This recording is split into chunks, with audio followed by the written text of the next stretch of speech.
A good example of crypto and blockchain is the internet. Without the internet, social media sites like Instagram, Facebook, and Twitter can't exist. And the same thing really goes for cryptocurrency. Without blockchain, Bitcoin, Ethereum, and other digital assets can't exist.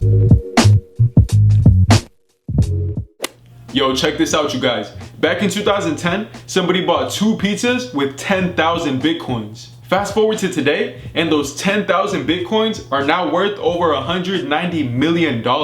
That's one extremely wealthy pizza guy. So, what exactly is Bitcoin and cryptocurrency anyways? Could this stuff really be the future? In today's video, we're gonna get into just that, the basics of cryptocurrency and Bitcoin. So of course, without wasting any more time, let's get it.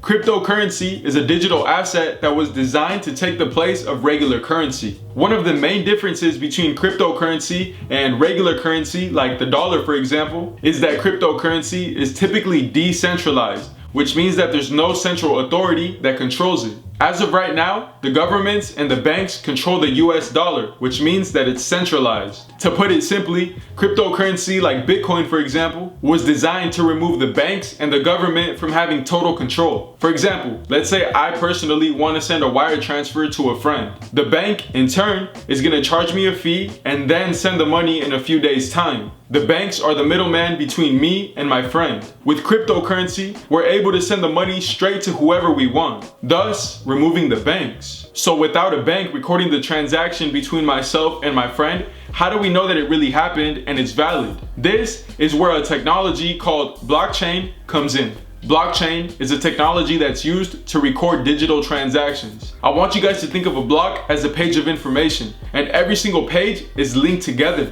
To put it more simply, it's pages and pages of information that are chained together. Hence, a blockchain. All the information that's recorded on the blockchain is done by quote-unquote miners, or thousands upon thousands of computers that are constantly trying to verify transactions. As a reward for recording and trying to verify transactions all the time, these miners or computers get rewarded in the form of Bitcoin. And a quick fun fact, anybody can become a miner, but the computing power needed for something like that is crazy high. So of course, if anybody does decide to do that, expect that electricity bill to skyrocket. Keep in mind that there's also mining farms, or warehouses filled with thousands upon thousands of computers, which are all going for Bitcoin as well. So the competition is no joke. As a result of having thousands upon thousands of computers constantly trying to check and verify information, it's extremely hard to try to switch things and play the system. There's always tons of digital eyes checking at all times. So of course, blockchain technology helps make things a lot more secure. Once you do join the blockchain, you get something called a blockchain wallet. This is what you'll use to send and both receive funds. Kind of like an email.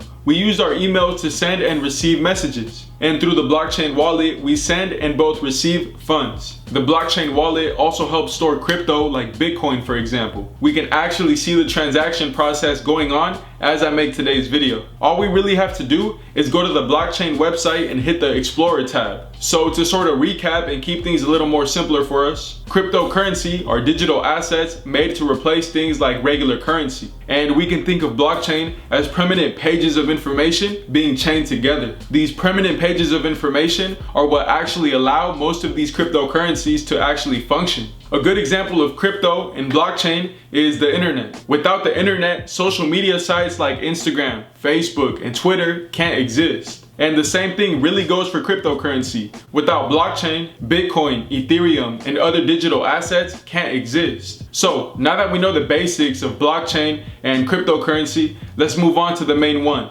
Bitcoin.